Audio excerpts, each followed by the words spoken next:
I'm Reese Pershing.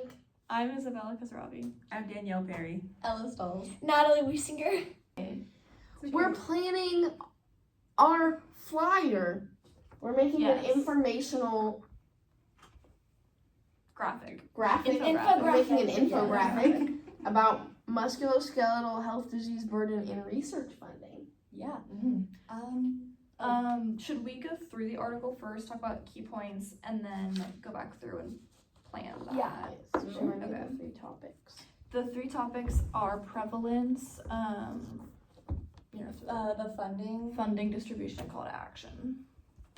So, vibes. Should we just go through the top to bottom? Yeah. So first thing that I noticed was that it's like musculoskeletal diseases. They're always they're chronic and they're increasing throughout the population. That could also just be because of the increase of life expectancy. Yes. But because of that, and because it's not researched enough and catered to people that, go through these issues enough, the quality of life is decreased from disability, increase of injury because of it, and then other health issues. So if you're in chronic pain, you aren't going to want to move. You could end up developing issues like that due to the lack of mobility, and then it causes lack of exercise, and then it's just kind of snowballs. Yeah, I thought it was interesting how they kind of categorized, we can probably say MSK, that's kind of how they abbreviate it in the article, musculoskeletal. Yeah. They kind of categorize that as being physical discomfort and kind of disability in your everyday life, and then the other diseases were categorized based on death rates. So I thought it was interesting. It's while there's not as much research towards the disability while we're still alive, because it seems more drastic death rates, if that makes sense. Doesn't mean it's less important. Yeah, and I guess because I also said tying into that, since medicine has gotten better, it's we live longer, but then some of the quality of our life at the very end of it isn't as good as it used to be. Yeah, a lot of old people don't want to live anymore. Yeah. Because my parents are I shouldn't die.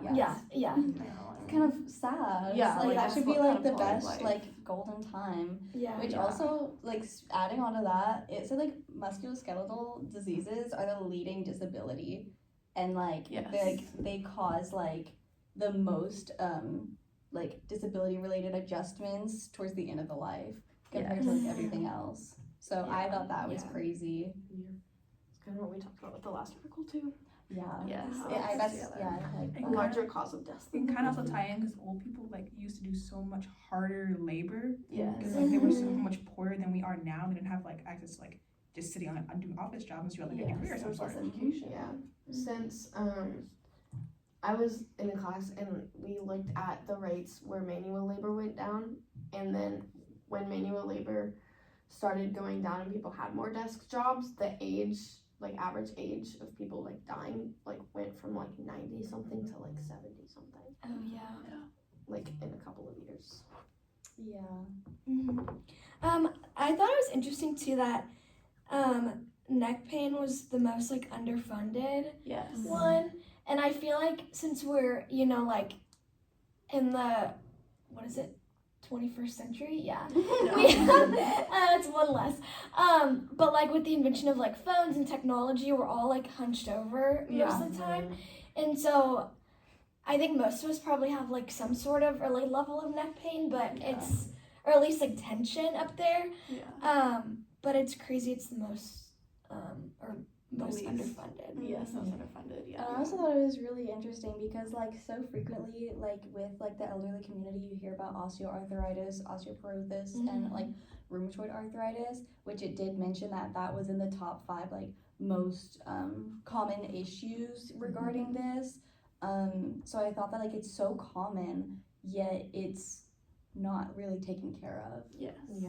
And that's just kind of sad that it's just so many of our elderly people suffer Also, with that, and it's really uncomfortable, and it's just kind of you gotta suck it up because there's nothing to do with that. There's people dying, but that's not fair to Another thing that's kind of interesting, more of on the government side than the medical, is the government, it says in the article, pays the most money out of any country for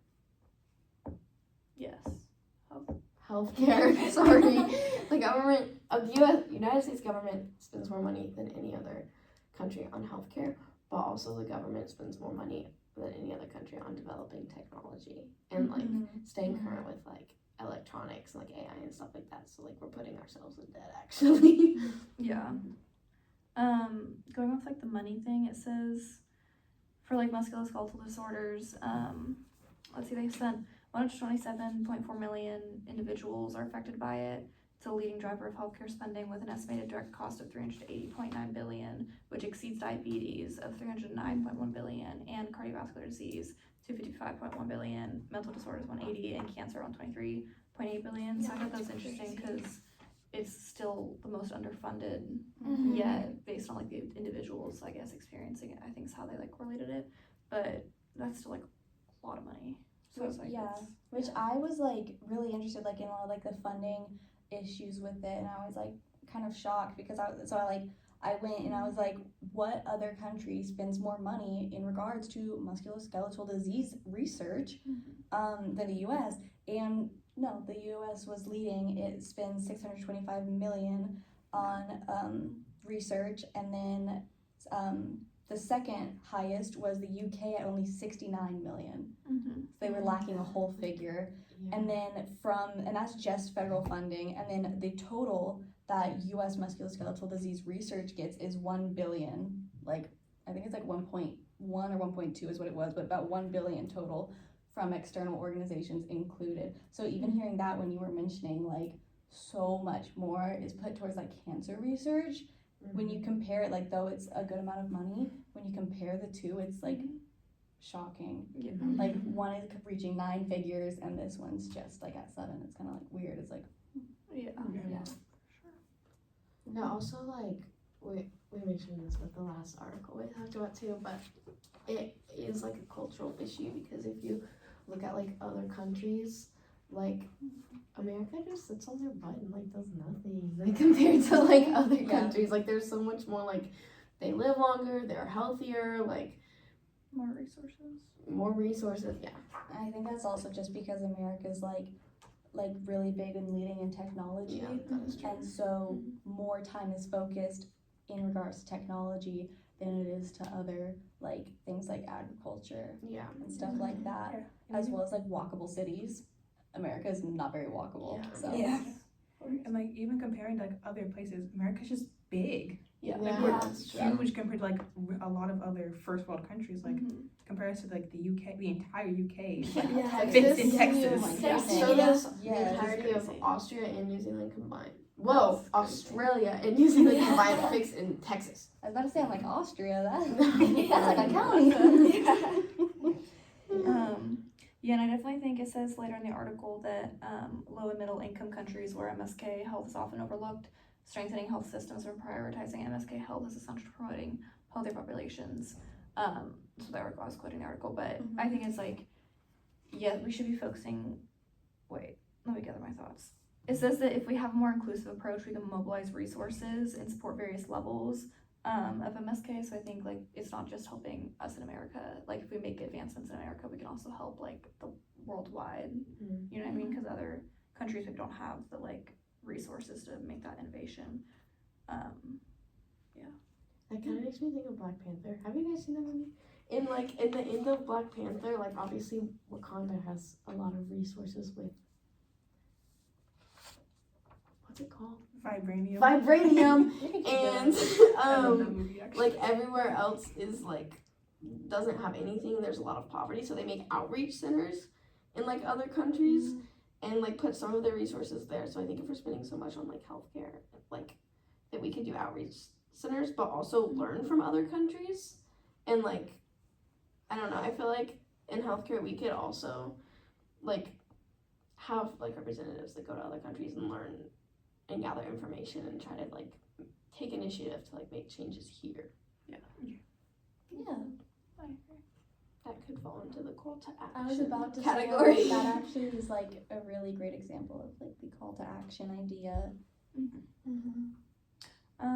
Another population that was vulnerable they talked about was, I know we were talking about it, is like the pediatric population. Which I thought was interesting, but I work with in peds a lot, and there's people make stuff for adults and they just adapt it to kids, but it's not like fully beneficial for Specialized. kids. Yeah, it's not specialized. So when they talk about that in the article, And I guess they said they struggle with like creating things that are specialized Yes. because such like a they're little- growing and they grow out of it so fast. Yeah. So it's like financially, it's not worth it from a Yeah. money standpoint. But then healthcare's not always shouldn't always be from a money standpoint. Yeah. Yeah. It's not a helping. business, It's not a it's about- business. It's about like helping people. Mhm. Like my brother hurt his back over the summer, and like he hit a growth spurt and grew out of his walker, and they really Yes. didn't like have anything like grow with him, kind of. Yes. yeah. It is hard. It's just a hard situation.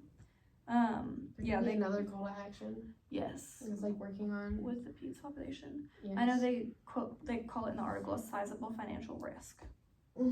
Big so I'm like, yeah, because it's hard to sell to investors, which Yeah. is fair, I guess. But I mean, you stick that on Shark Tank, that would actually be a very big deal for them. Yeah. Yeah. yeah. Let's move back to the beginning of the article.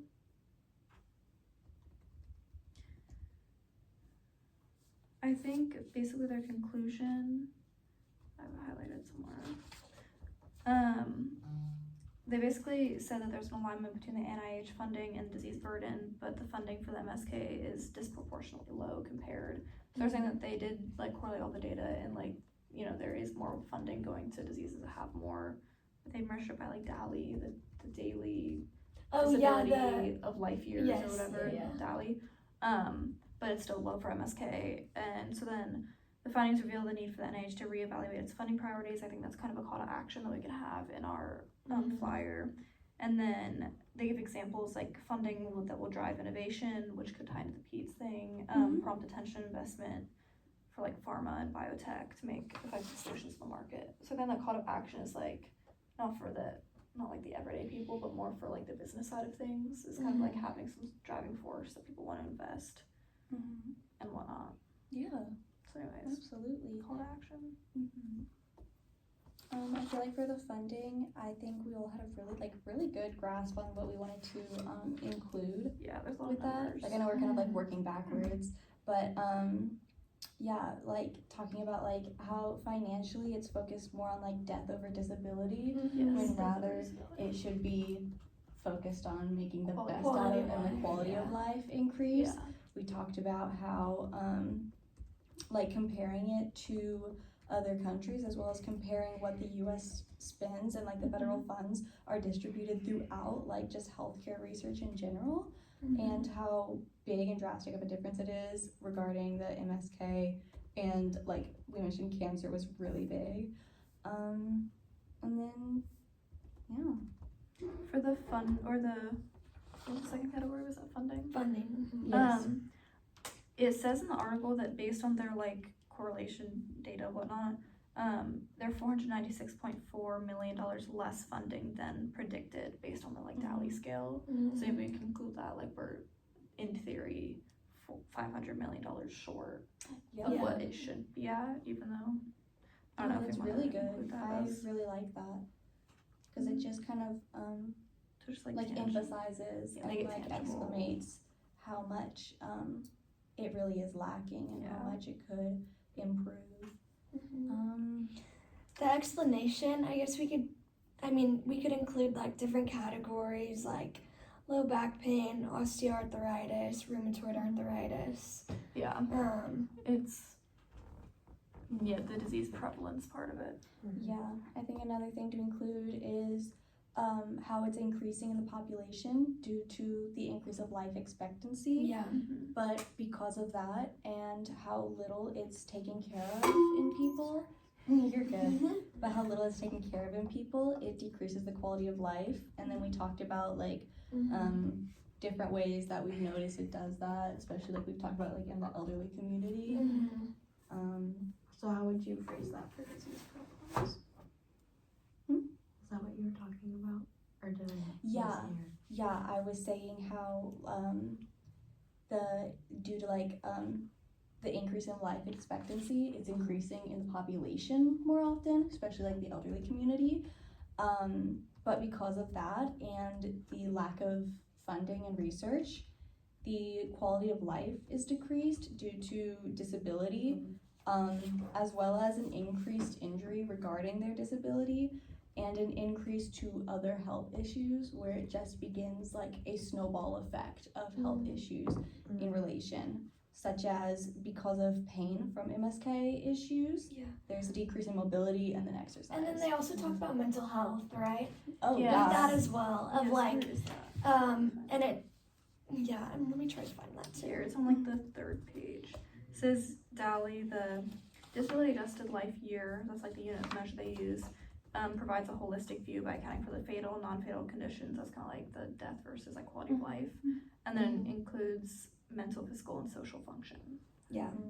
So I feel Also, like there was also another paragraph about mental health for the patients that have it, but also for the families. yes, Because I feel like in a way the healthcare system is like so screwed because there's an episode of Grey's Anatomy, but it's actually like a real like thing where some people have enough money not to qualify for like any assistance, but not enough to fully pay for it. So they're stuck in, do I let my kid have this yeah, like Or do I illness go or into disease or extreme something? debt? Yeah, or do I like yeah. just put our family with no food for months, or do I like I feel like that definitely goes towards the funding into the call to action. yeah. It's just like as well as like more funding for research, but more funding for those who have to deal with this disease and issues and like everything that goes under that umbrella of MSK disease. I feel like that would really work for like call to action. It would make it like a better quality of life. Yeah. That's actually really good. Love that. Yeah. But like some families have too much money to qualify for state help, but not enough to pay for it themselves. And if the government is spending like so much money on like healthcare and stuff like that, I feel like there are some ways that like we could like reevaluate like where the money is being allocated to. Yeah.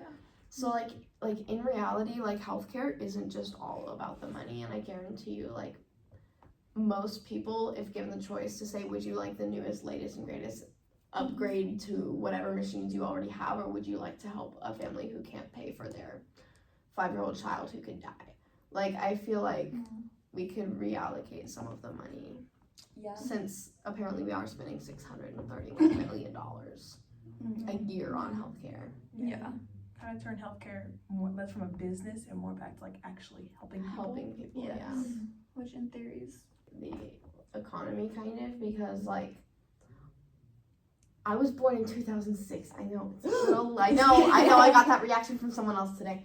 But from the time that I was growing up, like it does seem a lot different, like with like people's kind of like attitudes and stuff like that about we're in the age where obviously the economy has changed. Money is like everything's really expensive now, and it's just gonna keep happening as we like move forward in life. But I feel like more people now are focused on like, okay, I need to get to work, do my job just so I can pay the bills, support my family, give my family what they want. Like it's more focused on themselves. And like I've met a lot of like doctors who have even said like, oh, it pays the bills. Like no, you don't actually want to help people, you're doing this for the money.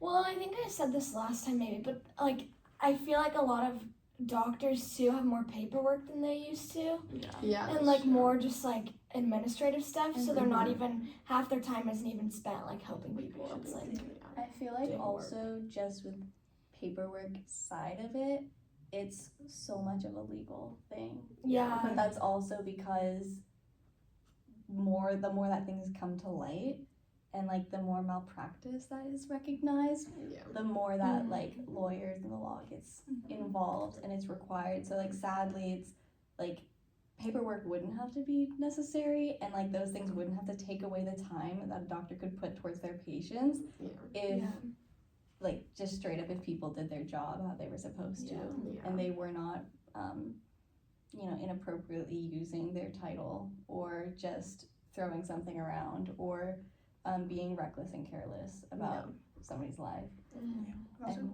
So like procedures is going to keep getting more and more dangerous as we get more and more advanced, like trying to figure out more things to help people.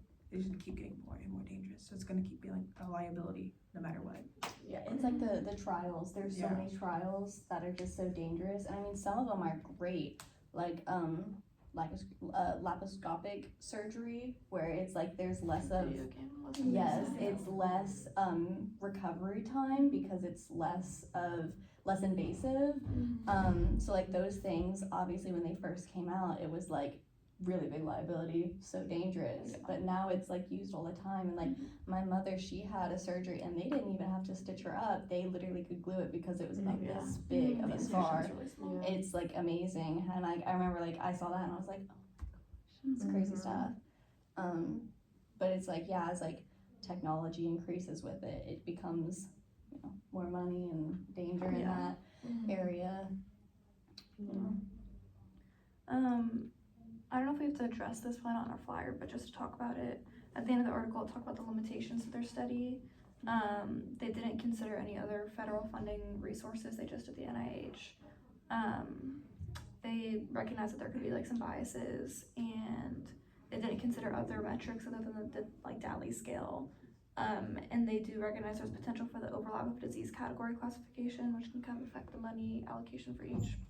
But overall, I don't think that really matters. Like, the point of the article we got, but Yeah. just to touch on it. Vibes. That's like the end of the article.